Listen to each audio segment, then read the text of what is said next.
On today's show, we're going to talk literally everything Royal Rumble. And it's 5 o'clock now. I wanted to get this out there before I sit down and I shower and I prepare food. And before I sit down to watch NXT TakeOver. Remember, Johnny Gargano is going to win the NXT title tonight. If not, fuck me. But I want to start the podcast off with somewhat of a little just personal feeling about something. And I know I honestly can't really help but feel this way sometimes. Normally when you tell people what you do, just put yourself in my shoes. Normally, when people ask, what do you do for a living? Oh, I'm a banker, or I am in finance management, or I work retail, I work sales, I'm a store manager for whatever place, right? Or I'm a hairdresser, I work on Wall Street, blah, blah, blah, blah. I'm a nurse, I'm in the medical field, I'm attending law school, whatever the case may be, right? I work in law enforcement. Normally when you tell people what you do, if you're in my shoes, it's a 50-50 gamble, The people who appreciate you, they'll ask 1,001 questions. Oh, that's so cool. How did that come to be? How long have you been doing it? What type of money are you making? How did you figure out and pull together the courage to do that? Those people are genuinely interested. Those people are genuinely impressed because it's something that they can't do or something that they can't even fathom doing themselves. Then there are people who, when you tell them what you do, I have a podcast at home that I work on 7 days a week. I cover Monday, Tuesday, Wednesday, sometimes a day off Thursday, depending on if there's big news or not. Friday, Saturday, Sunday. I work at home and I have a podcast and I talk about wrestling. Those are the people that snicker. Those are the people that, don't really understand what you're doing. Oh, you still watch that? That's still around? I thought that died after Hulk Hogan went away. Clueless buffoons such as that give you the most ridiculous answers, right? Oh, I remember I used to watch back in the day. I haven't watched since the days of Andre the Giant, Big John Studd, Like WWE wasn't going to evolve over the next fucking 30 years, right? Those people look down on you, and sometimes you're embarrassed to tell them what you do. I felt that way. Sometimes I feel like, certain people appreciate what I do, but deep down they find me to be an embarrassment. Sometimes deep down I feel like they don't respect me. Oh, look at me. I'm out there doing the 9-to-5 thing. I'm hardworking. I'm saving lives. I go through the struggle day in and day out, right? What do you know about that? You sit at home in your pajamas and drink coffee all day and work on WWE speaking into a microphone. What the fuck do you know about struggle? Sometimes I feel that way, man. Sometimes I feel like that. Like people don't respect me because of what I do compared to what they do. And they find me to be a loser. Or they look down on me as if I'm not good enough. It's very difficult for me not to think about that because anybody in my shoes would. I'm happy with what I do. I'm proud of where I've come from and where I've taken this podcast. And believe me, this is not even the beginning, man. When I'm sitting next to Sam Roberts in a studio, adjacent to him in the Sirius studios, you'll know that I had made it. And I want every fucking one of you to subscribe to Sirius because it's going to be the best damn fucking wrestling podcast anywhere. That's why I had Isaac get me the job with House of Glory.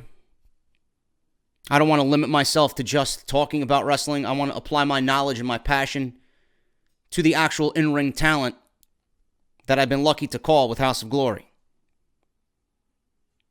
And I had Chris Seaton reach out to me.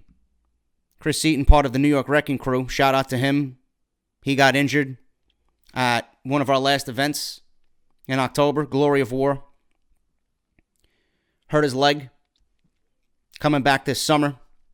Going to be a big feud coming up in the tag team division this summer when he comes back. I wish him a speedy recovery. You don't know how much it means to me. Like I'm sitting at home and I get a DM and he genuinely asks me how I'm doing. And I ask him how he's doing, how he's recovering from the leg injury. And he says he can't wait to get back. He's just fiending to get back into the ring. He can't wait to get back in the ring so that I can call his epic return. You don't know how much it means to me when guys like that slide into my DMs and just tell me how much they appreciate what I do.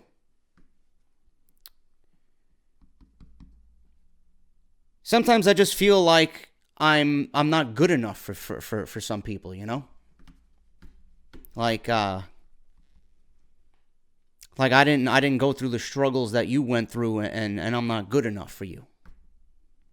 It's just something that, I just, I feel on certain days when I wake up, it's like, is this the end all be all? Am I ever going to, get out of this mentality that I'm in right now, But then I get an email. Today, and I want to read it to you. And it makes me proud of what I do, because I know that what I do reaches a wide variety of people, Not only on top of the email that I got today, I actually received a Facebook message from the mother of my first girlfriend, the girl that I first moved to Jersey for. She actually reached out to me and told me, I came across your podcast and I can't believe you're doing so well. Congratulations on that. You sound so professional and you look very good. Shit like that makes me proud of what I do here. And then I get this email. I want to read it to you from Cortland West. JD, I never emailed you before or attempted to contact you simply because I figure you're a busy guy and my email would get pushed to the bottom. LOL. I read everything. I might not answer you, but I read everything. But hey, man, I went to high school, military school, with Patrick Clark, a.k.a. the Velveteen Dream. Just some cool stuff to let you know. This guy lived his gimmick and has been a WWE fan since I met him in the 9th grade. His gimmick is really Patrick, and that is his genuine personality, just a little bit enhanced. We're actually really good friends, and we would always talk about wrestling at lunch in high school. He used to be a really skinny dude and would always get bullied in school, and then Pat joined the wrestling team in 11th grade and then got big. JD, no lie, he went on to be undefeated until his last match against a guy named Tiger. If you're interested, I can reach out and maybe see if I can get you an interview or something, but I don't know WWE protocol. I've informed Pat that you are a big fan of his and that you see the potential in him that we all have seen since high school. It was always his dream to be in WWE, and it's cool to see a friend I'm close with living his dream. And then he leaves me a picture of him and Patrick Clark, and he goes on to say, it would be cool to hear back from you, man. Big fan and best wishes. Not going to show the picture out of privacy reasons. It's on my email, but I'm pretty sure most of you guys believe me. And it is Patrick Clark. Cortland, I want to say thank you for reaching out to me. I did email you back, and I did reply to Cortland, and I said, if you talk to him, Please tell him that I personally hope he reaches the heights I know that he can. Tell him someone like him and his gimmick is not only what makes wrestling fun, but it's what wrestling needs. I was not a big fan at first of Patrick Clark, the Velveteen Dream, because I thought it was completely out there, and I know how WWE doesn't do well with gimmicks like that, and they end up failing on the main roster. But as long as he knows that JD and this podcast approve of what he's doing, he has a huge fan and supporter in me. The fact that I sit here and sometimes I feel the lowest I've felt in many, many months, and then I get an email from someone who knows Patrick Clark, the Velveteen Dream, personally, who's went to school with him, who's in touch with him, and has passed along words that my show loves what he's doing right now. That means the world to me, man. That means the world to me. When I see shit like that, I know that this show is going to get where it needs to be. No matter what people think about me, no matter what people do to me, no matter what people are feeling about me, I know for a fact this show is doing well on its own, and I know it's only going to get better. So I just wanted to share my feelings about that because, it really made me think, and I've been thinking, and it's just something that, I struggle with from time to time, But you guys are here. It's Royal Rumble Sunday. Tonight's NXT TakeOver Philadelphia, and we're going to talk everything today about the Royal Rumble. I want to thank you guys so much for joining me on episode 206, part number 2. This is off the script for, what's today's date? I don't even know. January 27th, 2018. I want to thank everybody for showing up to yesterday's video. We talk about the Enzo Amore situation. Some people honestly didn't grasp at what I was going for. People really just misconstrued the words that I say. People were so hung up on me speaking about Enzo and him not telling WWE. Of course he needs to tell WWE. What did he think? This was just going to disappear? Did you not want him to tell WWE that he's under investigation for a rape charge? I don't know what you guys would do, but if I'm working for somebody and I got pulled over for a DUI, I'm going to tell exactly my boss what needs to be said. Listen, I got pulled over for a DUI and I have to go to fucking court over it. Simple as that. You're not going to make up some bullshit excuse. Yeah, oh, my dog died. Or I need to take a few days off. They're going to ask you why. You're going to lie to them? Why don't you just be open and honest and upfront with people? Give me a break. I said what I said about Enzo, and I take nothing back, just like I took nothing back about Paige. Don't defend somebody who clearly didn't give a shit about his position. I read today there was an article, Enzo was drunk at airports. He was taking the title into clubs and disrespecting the Cruiserweight Championship, flaunting it around, getting drunk, doing drugs. This is somebody that I'm supposed to feel sorry for because he lost his job. He was nothing but a detriment to the company. He was somebody that tasted success and he did not know how to handle it respectfully and responsibly. And like I told you, anything that you guys talk about or defend with Enzo Amore means zero. It means zero. Because Enzo is an independent contractor. He's an independent contractor. If WWE doesn't want him no more, all Harry Potter has to do is wave the fucking wand around and make you disappear. And Vince McMahon is Harry Potter.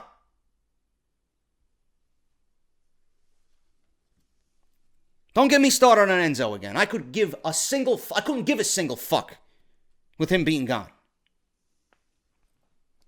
The company's better off without him. He added nothing to that company. Company has a Wall Street image that it needs to uphold. And don't bring back what WWE had in the past with steroid allegations and drug allegations and all this other shit. People were talking about a story about Vince McMahon yesterday that he was charged of a rape assault back in 2006. I am sure these people are now just trying to dig to find any story about Vince McMahon or the WWE after this Enzo situation came out. They're trying to find whatever they can on the company and just stick it to them. Sure, Vince McMahon was cleared of all charges back in 2006. It's 2018. Why are we talking about something that happened 12 years ago? Give me a fucking break. Ridiculous. Anyway, if you guys want my opinion on Enzo Amore, you guys can go back and listen to it, part 1. It's live on the channel right now. Over 20,000 views. Thank you so much. Follow me on Twitter at JDFROMNY206. Hit that subscribe button down below. Turn on that bell for all notifications. We also talk about in part 1 NXT TakeOver Philadelphia preview and predictions. I go over who I think is going to win tonight and what I'm looking forward to most as far as TakeOver goes. So please go and check that out. Thank you guys for supporting the podcast with Harry's. Harry's.com/script. You guys want the best shave of your life? Harry's is going to do it. And they're going to give you a free shave set because they believe it's going to be the best shave of your life. And if I'm not enough, you guys can get the shave set for free. If my words are not enough, you guys can listen to me tell you how good it is. You guys seen personally how good it is. You know how good my beard looks. I haven't looked good now because I haven't shaved in a week and a half, but it is what it is. Harrys.com/script. You guys are going to get a free razor set. You guys are going to get a razor handle, razor blade, shave gel, which is fantastic. It feels so great on your face. And you're going to get a free razor blade protective case. All you guys got to do is go to that website, harrys.com/script. And then you're going to pay shipping and handling only. You're going to get it in a couple of days, and you're going to have the best shave of your life. Believe me, I never put anything on this show, or I never stamp my name to anything if I do not use it. That's always been something that I have lived. Okay? It's the same way I wrote music when I was writing music with my brother. If we did not stamp our name to it, we would not use it. Simple as that. It could be an 8-minute fucking classic. If we didn't fucking stamp our name to it, it would be scrapped. Every song that we ever wrote had to be better than the last one. Otherwise, we wouldn't use it. That was our mentality. And I live that in everything that I do. Seriously. And I take care of myself with the shit like I do with Harry's. If it ain't good for you, if it ain't better than, the competition, I won't use it. I won't use it. I know it's good. I know it's better. Try it out. Harrys.com/script.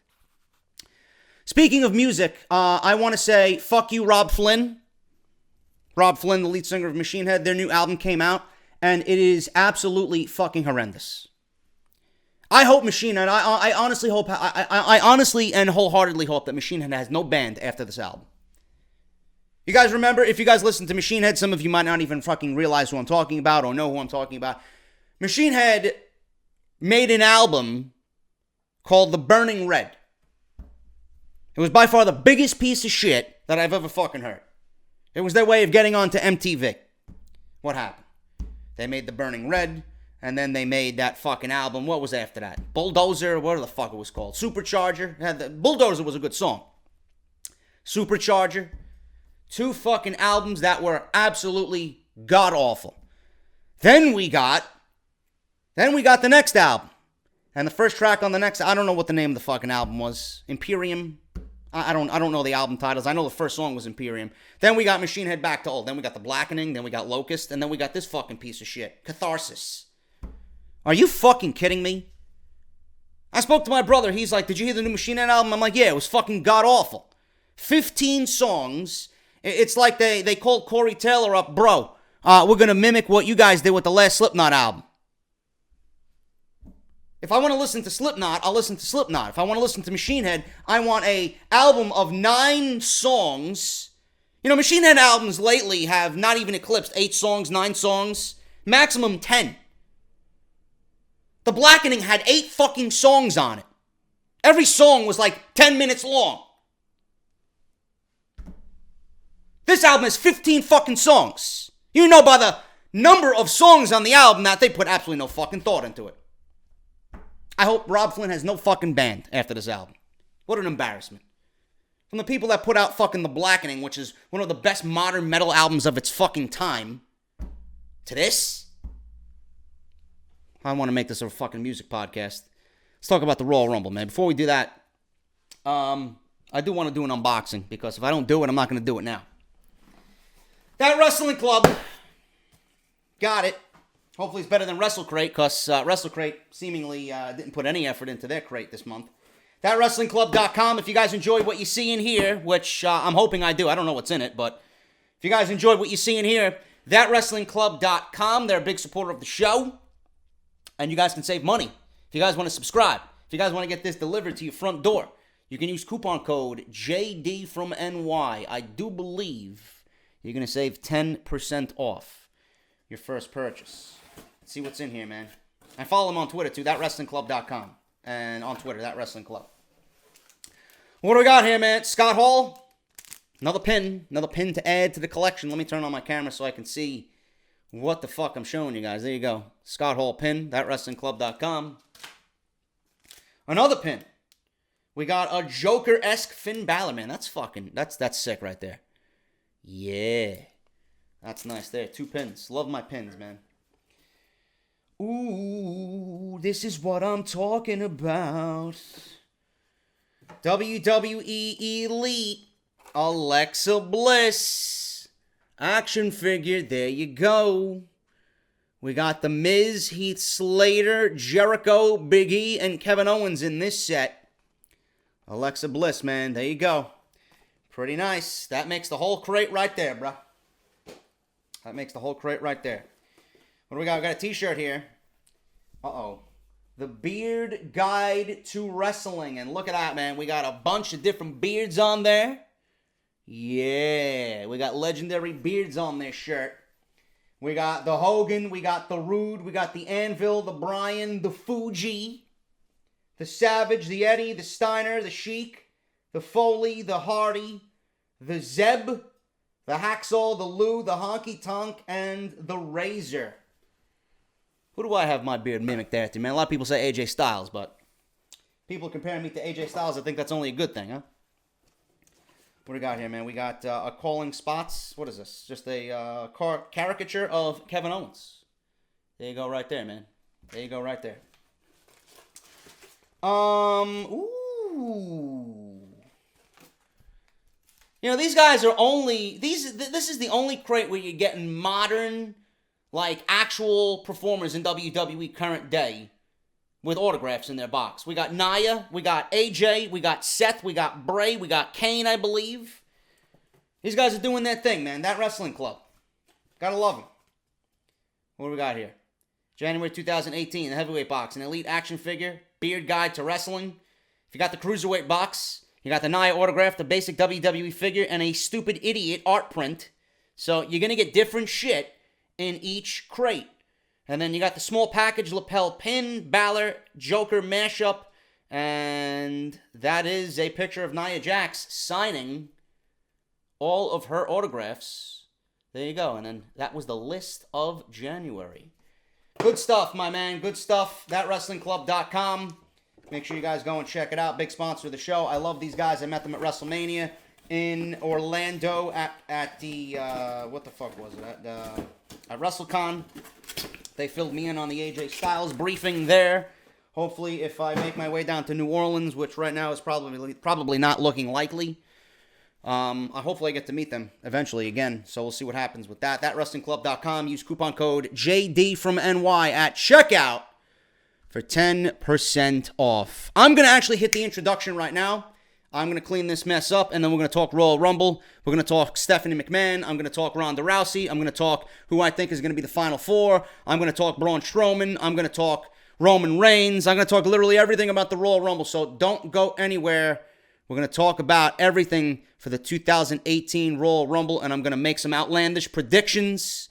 Whether they come true or not, I really don't give a shit. But anything that I'm devising up in my imaginary mind, I could certainly foresee happening. So we're going to talk about that in just a little bit. Let's hit the introduction. I'll see you guys on the flip side, and we'll talk about the 2018 Royal Rumble this Sunday.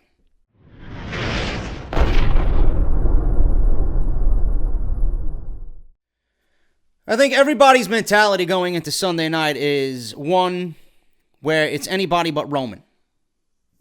I think everybody going into Sunday night watching this show is thinking the same thing. Anybody but Roman. I just looked at my phone and someone just tweeted me the betting odds. Daniel Bryan's name has been locked via the betting odds. You can no longer bet on Daniel Bryan. I don't know what that means. I don't know if Daniel Bryan was the through-the-roof favorite to win this thing. Whatever the case may be, I'm not changing my opinion on the Royal Rumble. I'll dive into that when we get to that portion of the show, but Daniel Bryan is not going to be in the Royal Rumble. WWE is not clearing Daniel Bryan for the Royal Rumble. Simple as that.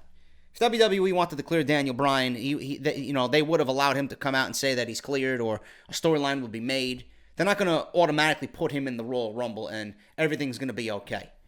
Obviously, I'd love a dream match of Daniel Bryan versus AJ Styles for the WWE Championship at WrestleMania, but the only way you're going to probably experience that is if you do a simulation in WWE 2K18. But as far as the Royal Rumble goes, I have not been excited about anything that they've done over the course of this month. I think WWE's put on some god-awful television.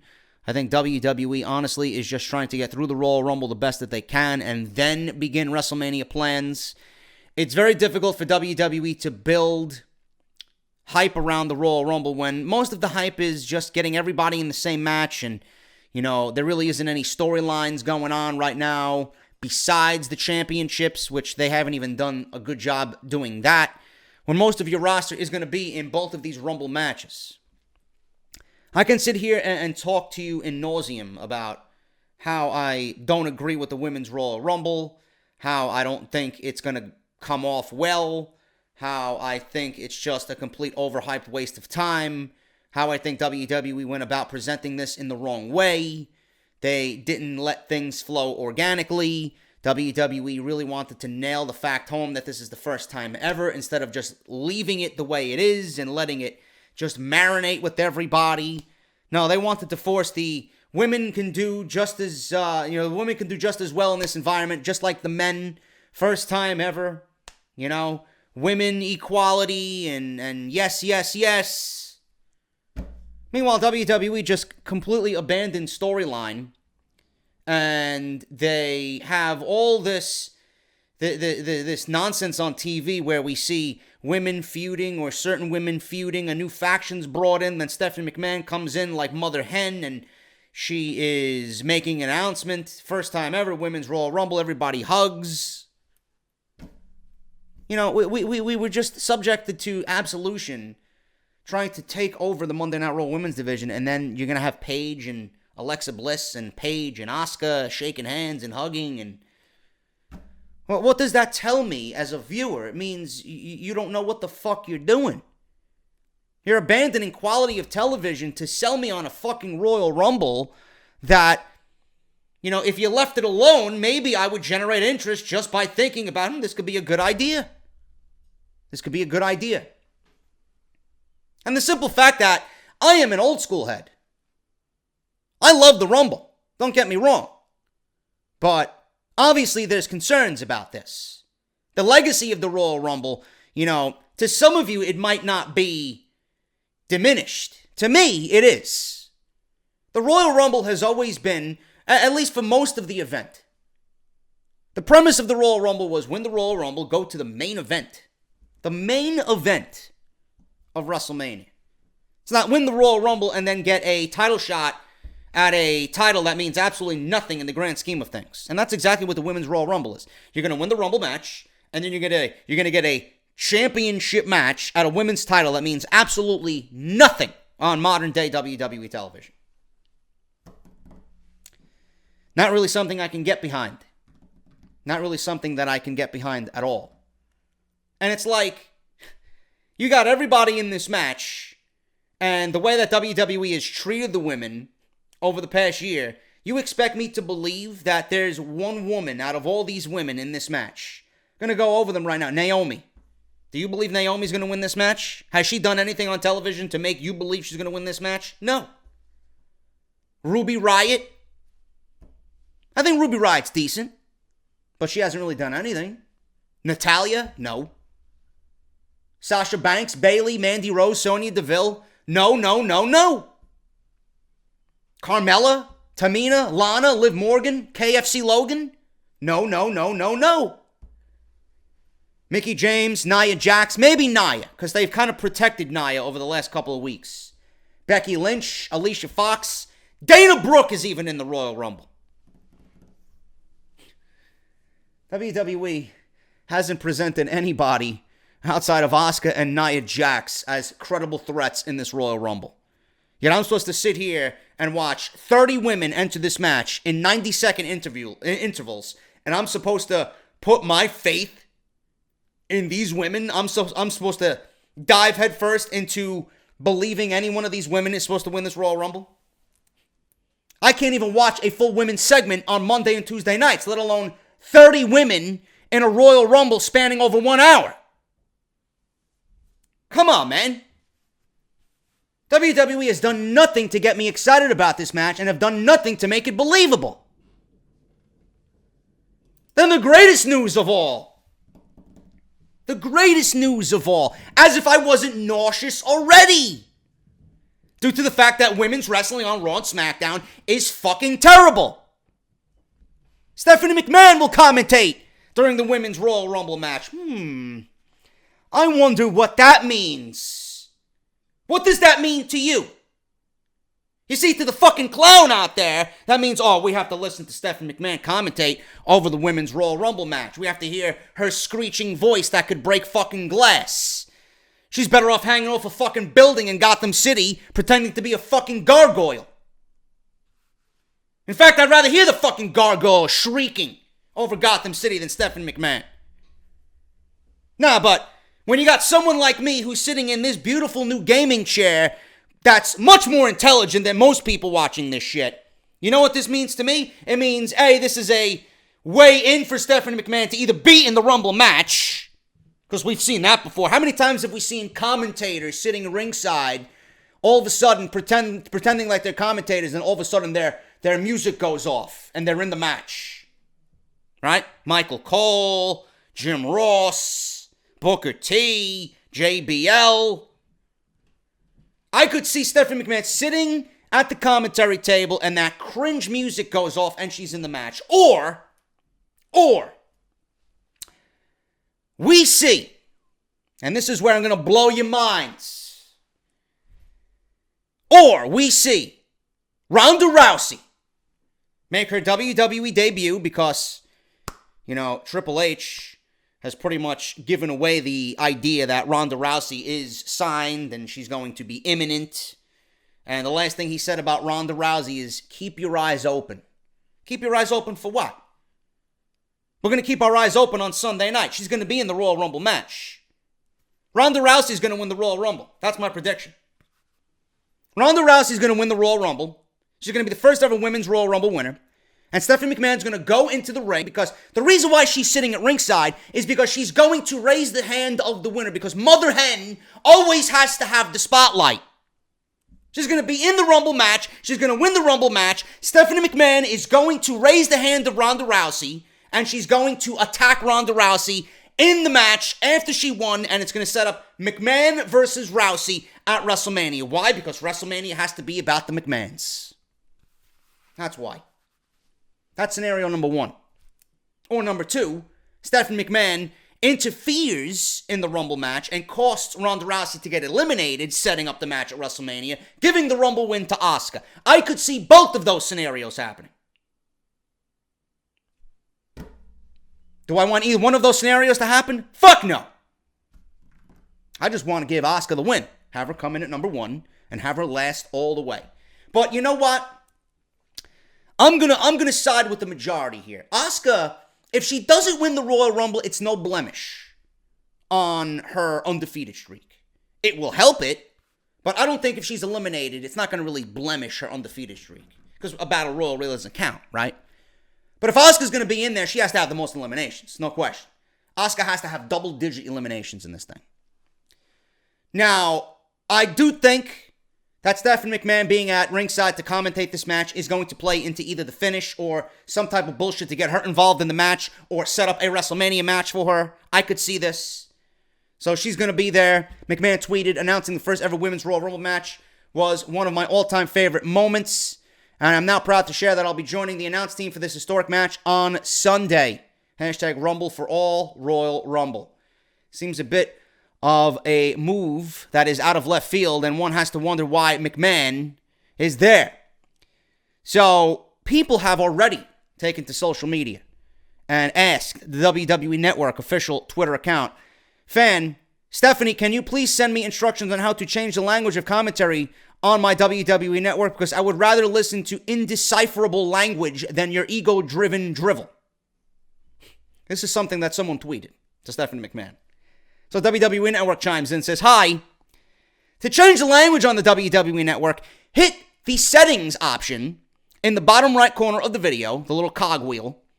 Click language and then change the language to the desired language of your choice." So if you guys don't want to hear Stephanie McMahon for the full hour plus that is that Women's Royal Rumble, then by all means, change the language. Thank you, WWE Network, for the little insider tip. But I am going with Ronda Rousey to win the Royal Rumble. That's my pick. I don't want it. I don't think it's a good idea. But you know WWE wants their ESPN spotlight. You guys know. You think WWE is going to stop at the first time ever Women's Royal Rumble? They need somebody big in that Royal Rumble.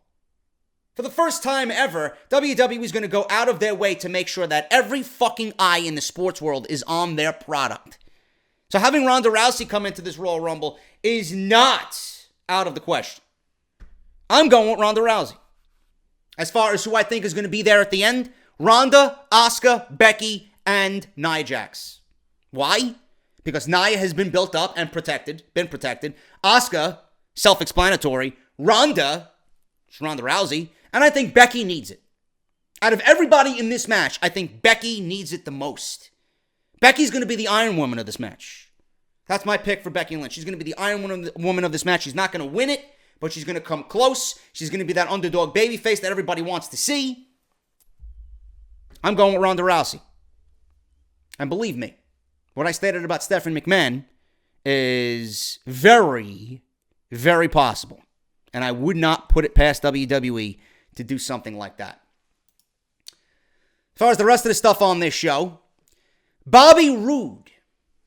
What is with these open challenges? Now WWE is just kind of treading the same old shit line. Bobby Roode now is instituting the glorious open challenge. I mean, come on. Really? Who's going to show up and go one-on-one with Bobby Roode? Clearly it's going to be a rematch with Jinder Mahal. Who else is there? I don't get it. Bobby Roode, the United States Championship on the pre-show of the Royal Rumble. Some way to build credibility for the United States Championship on the pre-show. WWE fast-tracked this tournament. They made it way too predictable. They gave it to Bobby Roode instead of giving it to a heel in Jinder Mahal and then had Bobby Roode chase. Now Bobby Roode is the United States Champion, and it looks like they have absolutely no plans for him, so they institute a glorious open challenge. I don't really give a shit. Whoever it is, I don't care. If it's Jinder Mahal, I could see Jinder Mahal winning the title on Sunday night in the pre-show. But at this point, we don't know who it's going to be. I'm going with Jinder Mahal. And if it is Jinder Mahal, I'm picking Jinder Mahal to win the United States Championship. Luke Gallows and Carl Anderson versus The Revival, Scott Dawson and Dash Wilder tag team match on the pre-show. I'm going with The Revival simply because they use Gallows and Anderson and the club with DX to get one over on The Revival. I can see The Revival getting their revenge here over the team of Gallows and Anderson. Six-man tag, Kalisto, Lince Dorado, and Gran Metalik. The three Mexican jumping beans all wearing masks going up against TJP, who I thought is, he's still on the roster. I didn't even know he was still on the roster. Gentleman Jack Gallagher and Drew Gulak. I don't know. I'm going with the team of Kalisto, Lince Dorado, and Gran Metalik. Why? I don't know. Because I really don't give a shit. That's why. Moving on here, man. Let's get into the meat and potatoes of this thing. Speaking of the cruiserweights, before we even get into that, charges against Rich Swann have been dropped. So it looks like Rich Swann may be back on WWE television sooner rather than later. All charges against WWE superstar Rich Swann have been dismissed. Triple H and Stephanie McMahon have come out and said, without question, if anything against Rich Swann comes back as him being guilty, he is terminated immediately. Charges against Rich Swann have been dropped. Prosecutors cited insufficient evidence to move forward. PW Insider was the first to report this story. Swann's WWE career was in limbo after he was arrested last month. The company suspended him after he was charged with false imprisonment, kidnapping, and a misdemeanor charge of battery, touching, or striking his wife, Venara Riggs, Su Yung. According to the police report, they were traveling back home to Florida after Su Yung wrestled on an independent show in Gainesville. The report cited that he was criticizing her in-ring work, and things escalated to a point that got her angry. He got angry with her. She left the car because she felt that things were going to escalate, but according to the report, he yelled at her to get back in the car. The report says that Swann grabbed her by the arm and the neck with a headlock and forced her back into the car as she screamed for help. A witness claimed that they have seen Su Yung beating against the window of the car as she cried for help. A second witness claimed that Swann's car hit a light pole when he got out, and he did not put it in park. He was arrested about a mile away from the incident. The police say that Su Yung told them that Swann has temper tantrums sometimes, and she was scared about the argument escalating into something physical. Swann denied putting his hands on her and said that he just needed her back in the car because he was using her GPS on her phone and needed her to come with it. He would have been fired by WWE if he was convicted. The charge being dropped will likely open the door for him to return to WWE. So whatever you think about Rich Swann, he is going to be back on WWE television. I think WWE would be foolish to let someone as talented as Rich Swann go. Let's put this behind him. Hopefully it doesn't happen again, and we see Rich Swann back on 205 Live. I really don't watch it, so I don't care, but I know how talented Rich Swann is and can be, and hopefully he can put this behind him, whatever the case may be. Still not a good look on him. I don't condone any type of situation like that, whether you are a male striking a female or a female striking a male. Nobody should be struck, period. Like I said, this was something that escalated and really shouldn't have. It should have never even been a thing. Criticizing her in-ring work, not something that leads to false imprisonment and choking your wife out, dragging them back to the car because you were upset about what they did the night before at our independent wrestling show. Nothing should be that serious to where you put your hands on your partner, ever, or anybody in general. So Rich Swann and the charges have been dropped. I want to talk about The Miz. And plans that WWE has for The Miz going into WrestleMania. And I don't understand this because it, A, presents me something that I don't want to see at WrestleMania. B, it is not a WrestleMania match at all. And C, it's as if they position The Miz with the Intercontinental Championship again in a transitional champion form. And I don't understand why. The Miz has done great things. Obviously, his breakout year was in 2016 with the Intercontinental title and his feud with Dolph Ziggler. I don't think anybody can question the body of work that those guys did. It was the best thing on that entire brand. Miz then moved over to Monday Night Raw and really has not been the same. No matter how great people think he is, he hasn't done anything with the Intercontinental Championship. He hasn't really done anything for the show. He's been entertaining on the microphone, but that's about it. So for the people saying that the Intercontinental Championship has never looked better, I think you need to go have your brain examined. Because the Intercontinental Championship, whether it's on The Miz, Roman Reigns, it looks like shit. And WWE has dropped the ball several times with the Intercontinental Championship. It seems like that title is cursed. The Miz is considered one of the most valuable superstars in the company because he carries himself well during media interviews and appearances and is very durable in the ring. That's why he's often called upon for interviews and outside projects. It also helps that he doesn't get himself into any trouble in his private life. Yeah, Enzo! Contrary to what some people might believe, Roman Reigns losing the Intercontinental Championship was not a punishment for Reigns.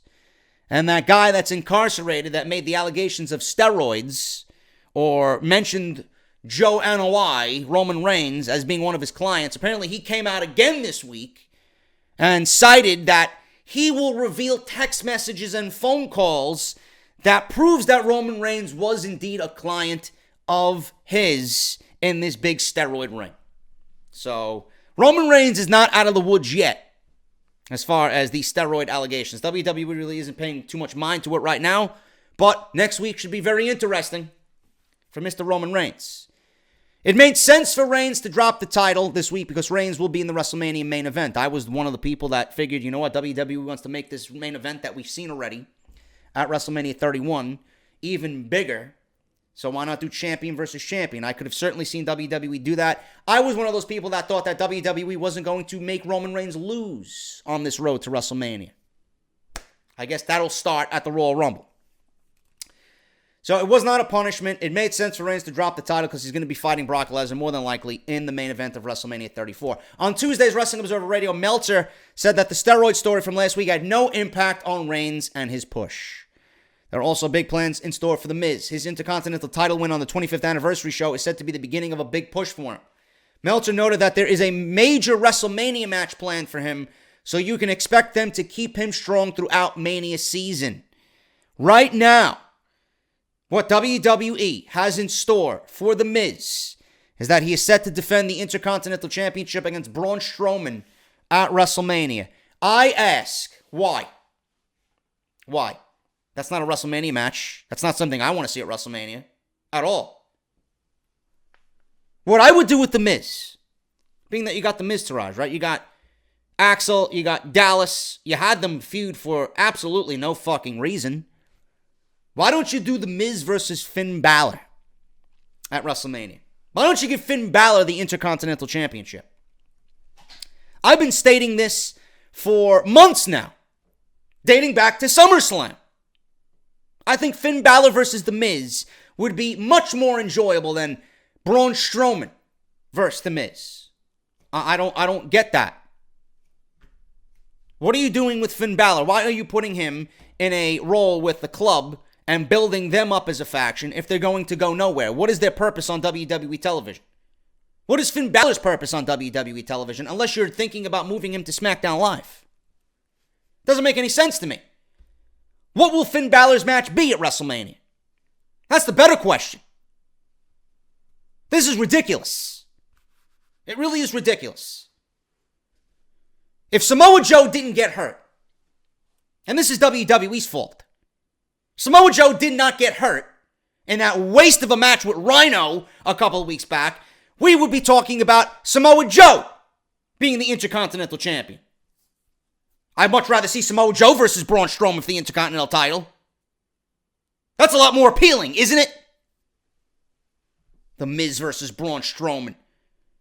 If you think that's going to look good on a WrestleMania marquee, you got to be the dumbest fucking idiot I've ever seen. Fuck out of here, man. Much rather have Balor versus The Miz. Not only would it be a better match, but it makes a lot more sense. You know? This is where I'm worried. This is where I'm worried. And I get my brain working. You know, WWE has this thing. And they did it at Clash of Champions with Dolph Ziggler and the United States Championship. Everybody thought that Dolph Ziggler was buried. Everybody thought Dolph Ziggler was in this match to eat the pin, right? Because they didn't want to pin Bobby Roode. They didn't want to pin Baron Corbin. But Dolph Ziggler ends up winning the United States Championship. Gives it up. 2 days later on SmackDown Live. Relinquishes the title. Nobody picked Dolph Ziggler to win the United States Championship. WWE kind of said, everybody's going with Bobby Roode here. Everybody thinks Bobby Roode's going to pin Dolph Ziggler and that Dolph Ziggler's only in this match to get the pin. Same thing's happening here. Same thing is happening here. Now, I don't want to make you guys reach for the bleach yet, but I would not be shocked if WWE gives the Universal Championship to Braun Strowman on Sunday night and then has Lesnar win it back in the Elimination Chamber. And then he goes on to WrestleMania as champion. Just to throw a wrench into the plans and kind of switch things up from what people are expecting to surprising people. It would not be the first time WWE did that. Then if they make the Elimination Chamber match in February for the Universal Championship, then WWE can give the Royal Rumble on Sunday night to Roman Reigns. Because what would look better in the eyes of WWE to make Roman Reigns look strong going into WrestleMania? Having him win the Elimination Chamber or having him withstand everybody, 30 men in the Royal Rumble, lasting a good 40, 50 minutes? What would you do? What would you do if you're Vince McMahon? I'm just throwing it out there. Don't reach for the bleach yet. Please. Don't reach for the bleach yet. It is possible. And I've been thinking about it. And I've been wondering about it. And I don't know. I don't know if WWE is going to do that or not. But I would not put it past them. I would not put it past them. Now, Meltzer believes, this is what Meltzer stated, I think everybody expects Lesnar to pin Kane. Kane's in the match. Nobody expects Kane to win the Universal Championship. Everybody's expecting Kane to be there to take the pin. I think that's the most likely scenario. I can't imagine Kane winning, says Meltzer. If Kane won it, it would be stupid. Strowman could win that title, but that would require changing plans for Mania, which is possible, but I haven't heard they're changing plans as of late. We'll see. I mean, Lesnar and Strowman and Samoa Joe and Roman Reigns at SummerSlam had a hell of a match. Lesnar and Strowman in a singles match was blah. I'm sure where Kane fits in, I know the Kane-Strowman matches that I've seen have been pretty bad. So this one's not a sure thing. But however, the WWE books the match. Fans probably shouldn't be expecting a very long match between these three in the triple threat. I mean, and it may have to be kept short, and there will be a lot of table breaking and things like that, because that's the thing with Lesnar and Strowman, and they tried to make it a wrestling match, and it didn't work. It really exposed Strowman, but Strowman has been doing a lot of stunts, and just doing a wrestling match with Strowman is not going to work. Kane, you know why he's there. He's just there. I'm sure that they'll let these guys go crazy because they know they don't. If they don't, it would probably not be that good. So therefore, since the Rumble pay-per-view is expected to be 4 hours, there's 2 Royal Rumbles. Probably both Rumble matches are going to last over an hour, and there's not much on the undercard. This is probably going to be kept short. They're probably going to give a decent amount of time to the Usos and Gable Benjamin. So we'll see what happens with that. But it won't be a bad thing if WWE books to their performers' strengths. It will only mean they want to present the best show possible. So please keep that in the back of your mind when it comes to what WWE is going to do for the Universal Championship. It's not out of the question, and I want to make sure you guys have all your bases covered. I am going with Lesnar. I haven't liked the build. I'm not excited about this match. It could end up surprising me. 10, 15 minutes, whatever. It needs to be a fucking highway collision on I-95, this match. Tables breaking. We need to have fucking carnage at ringside. We got 3 combustible elements, and especially after what Strowman has done by tearing down stage sets and overturning tractor trailers and chasing beavers out of production trucks and being the first to taste Titus's double chocolate chip bundt cake. We need Brock Lesnar to come in here and just wreak havoc. And Braun Strowman needs to match that intensity for himself against Lesnar. And Kane is just Kane. He's got to be there. He's going to be the guy to pretty much eat all this punishment from both of these guys. I'm going with Lesnar. But I don't think it's out of the question that Strowman could win this match. Lesnar could win the match in the Elimination Chamber and win the title back. And then we get Roman Reigns winning the Royal Rumble. If that's the case, I think Philadelphia will burn to the ground on Sunday night. Moving on here, man. That's my prediction for the Universal Championship match. Seth Rollins and Jason Jordan versus Cesaro and Sheamus. I do have news on this as well. I am going with Sheamus and Cesaro. I think the Bar are going to regain the WWE Raw Tag Team Championships.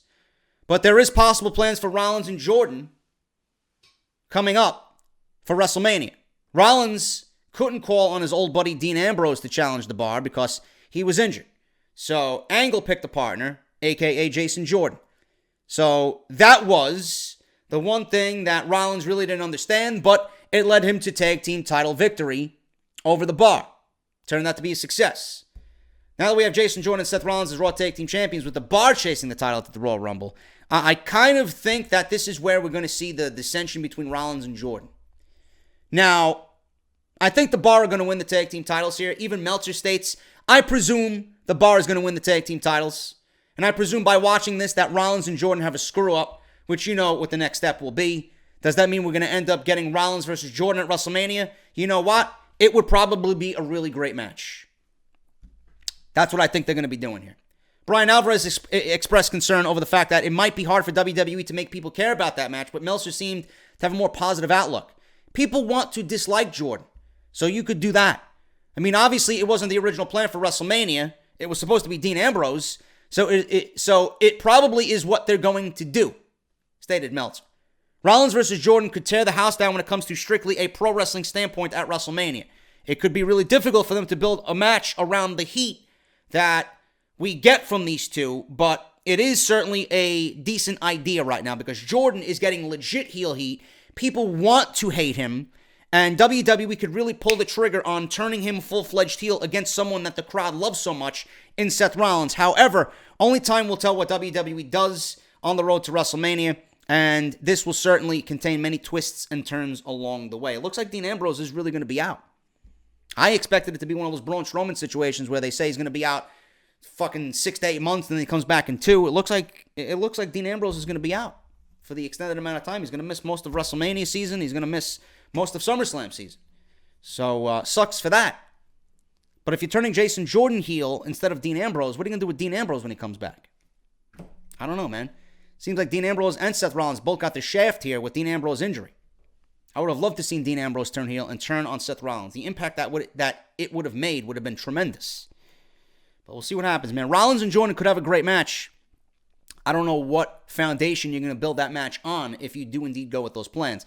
I'm going with the Bar, and I think Rollins and Jordan lose based on some fuck finish, and they blame one another, and we begin those plans for those guys at WrestleMania. Because right now, Jordan, is going to be a part of WrestleMania. There's absolutely nothing else for Jordan to do, and Rollins has been in this tag team environment all these months. There's nothing for him to do.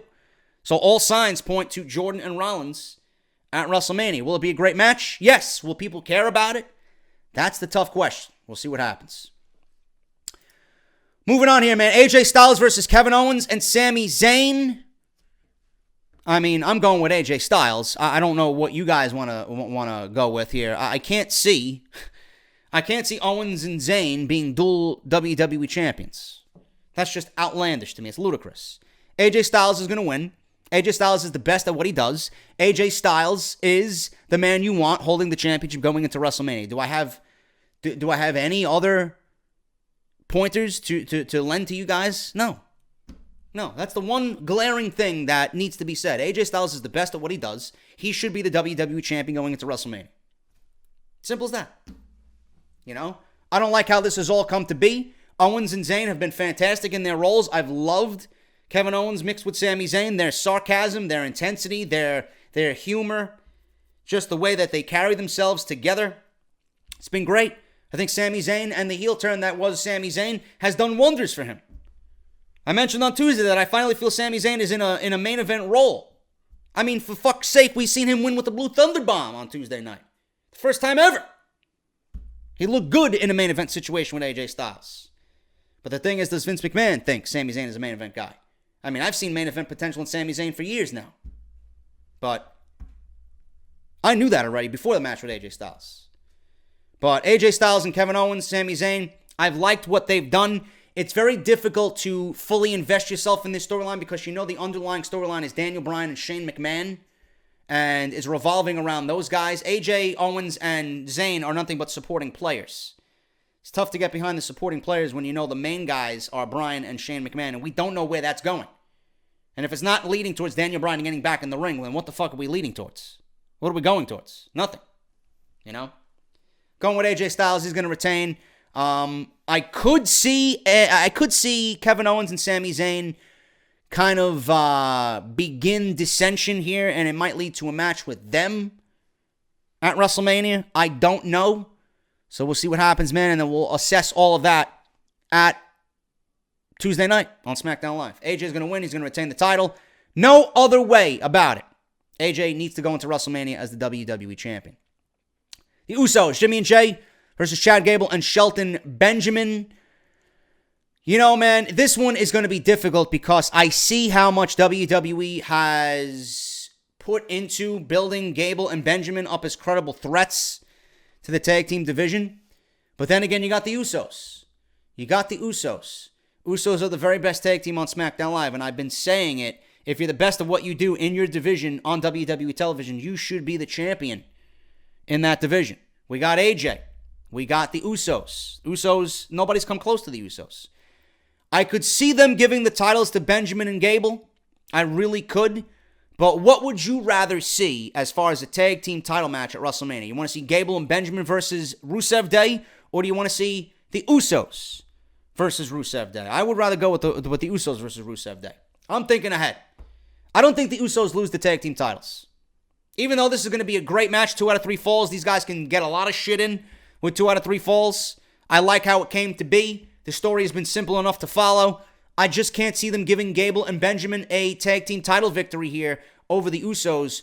Thinking long-term to WrestleMania, I'm thinking the better match is the Usos versus Rusev Day. That's just me. I'm going with the Usos. I think they're going to retain the tag team championships on Sunday night at the Royal Rumble. Let me see if I have any other news regarding anything else here quickly before we talk about the men's Royal Rumble match. No, I do not. The men's Royal Rumble match, I really don't even know where to begin, man. Let me go over who's in it first. We got Elias. I think Elias is going to be the Iron Man of the Royal Rumble. I think he's going to be the Ric Flair or the Bob Backlund or the Rey Mysterio of the Royal Rumble. I think Elias is going to come out at number 1. I think Elias is going to draw number 1. He's going to sit in the ring. He's going to talk about the Royal Rumble and what he's going to do and how many men he's going to eliminate.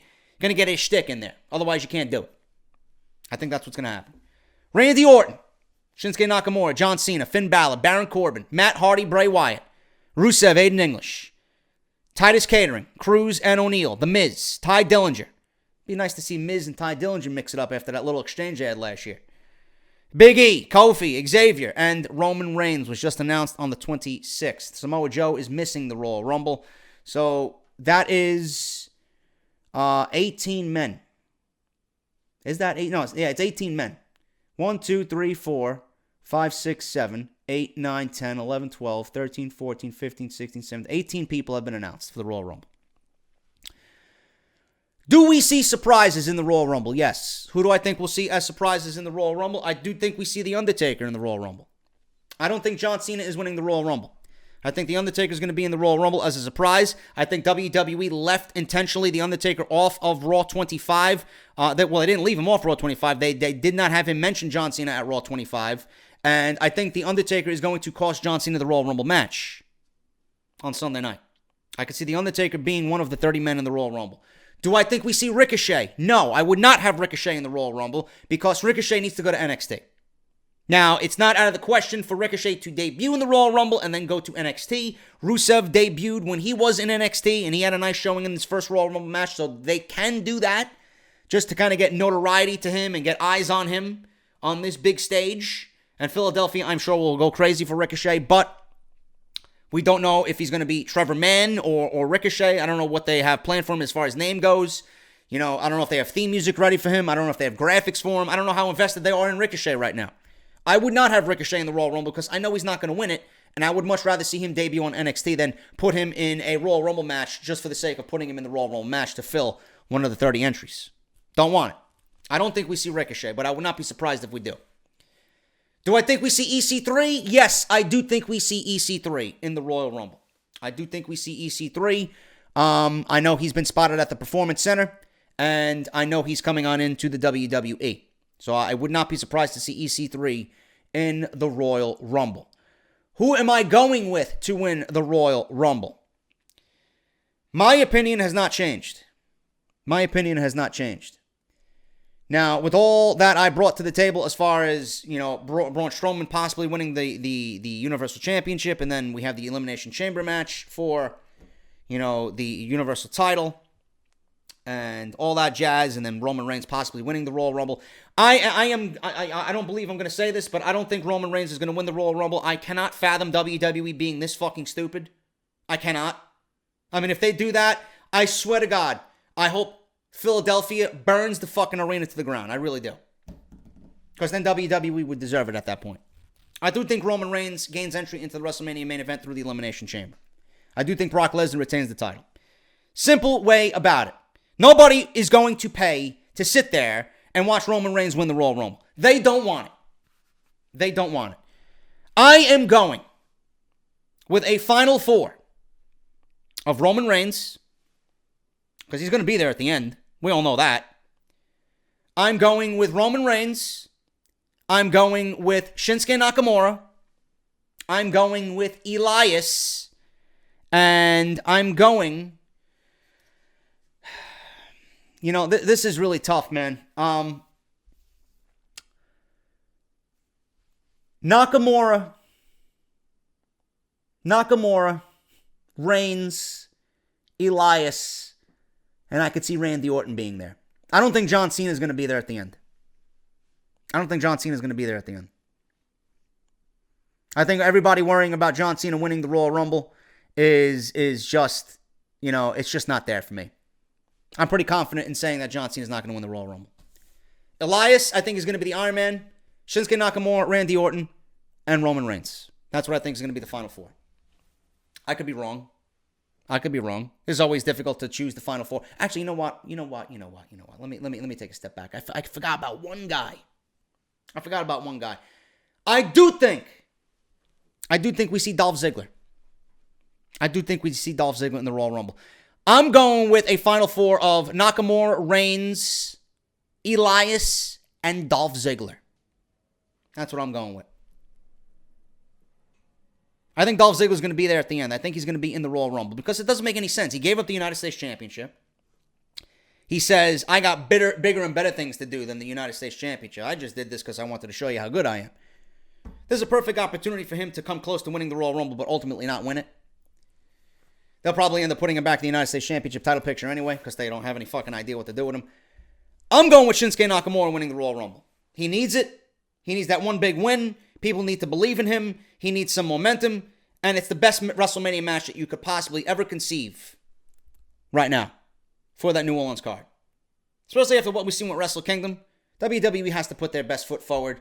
When we talk about WrestleMania, we talk about WrestleMania. WrestleMania is the showcase of the immortals. WrestleMania is you pitting two of the best talents in the world and putting them in a big match situation with the WWE Championship on the line. And history is made. A name is made. Nakamura versus AJ Styles. Simple as that. Nakamura is going to win the Royal Rumble. How we get there, I don't know. They'll probably give us fucking 3 or 4 different heart attacks on the way there. We'll see what happens, though. I'm going with Shinsuke. Roman Reigns, Shinsuke, Elias, and Dolph Ziggler are my Final Four in the Royal Rumble. I don't think Braun Strowman is going to be in the Royal Rumble. Nobody in a championship match should be in the Royal Rumble. Kane shouldn't be in the Royal Rumble. Braun Strowman shouldn't be in the Royal Rumble. Brock Lesnar shouldn't be in the Royal Rumble. We're going to see the Usos. We're going to see Gable, Benjamin, Cesaro, Sheamus, Rollins, Jordan. Right? We're going to see those guys. Bobby Roode, Jinder Mahal. They might be in the Royal Rumble. Guys like that can be in the Royal Rumble. But if you're challenging for a world title, Kevin Owens and Sami Zayn are not in the Royal Rumble. We got Strowman and Kane not in the Royal Rumble. WWE has much more talent to call upon to bring into the Royal Rumble. You don't need to put the guys challenging for the world titles in the Royal Rumble because it's not fair. They're getting a world title shot on that show. So if they lose, they're going to be granted another opportunity at that same world title? Doesn't work that way. I don't foresee Braun Strowman beating somebody up and taking their number. No. Doesn't work that way. I'm going with Shinsuke Nakamura. Nakamura is going to win the Royal Rumble for 2018. And if he doesn't, it's another missed opportunity for WWE. which I hope they realize needs to happen this year. Nakamura, Styles, WrestleMania, WWE Championship. That's the only thing I want to see in the headline for New Orleans. And that is your Royal Rumble 2018 preview and prediction show. Thank you guys so much. I'll see you guys for NXT TakeOver tonight in Philadelphia. Let's go Gargano. Thank you guys so much. I'll talk to you all later.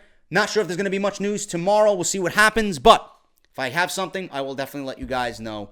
Thank you guys so much. Hit that thumbs up. Follow me on Twitter at JDFROMNY206. Hit that subscribe button down below. And I'll see you guys for TakeOver. And then tomorrow for, hopefully, a Roman Reigns-less Royal Rumble 2018.